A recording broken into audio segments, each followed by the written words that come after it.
ఆ మధ్యలో అన్ని కుక్కలు మరిగినాయి. నిన్న మొన్న ఒక నక్క బయలుదేరింది, మొన్న సూర్యాపేటకు పోయింది, నిన్న కరీంనగర్ పోయింది.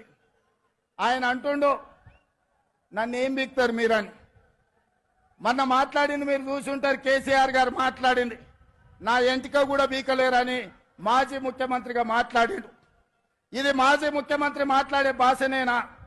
భాష గురించి, భావం గురించి, ప్రజా సమస్యల గురించి మాట్లాడే చంద్రశేఖర్ రావు 10 సంవత్సరాలు ఈ తెలంగాణ రాష్ట్రంని పట్టి పీడించి వేధించి దోసుకొని దోపిడి దొంగలాక అడవి పందుల్లాక తెలంగాణ రాష్ట్రాన్ని సర్వనాశనం చేసి 10 సంవత్సరాలలో 100 సంవత్సరాల విధ్వంసం చేసినావు. ఇవాళ మమ్మల్ని ఎంటిక బీకలేరంటావా? మా కాంగ్రెస్ పార్టీ కార్యకర్తలు అనుకుంటే నీ ముడ్డి మీద డ్రాయర్ కూడా ఉండదు పీకడం మొదలు పెడితే బిడ్డ. నువ్వు అనుకుంటున్నావేమో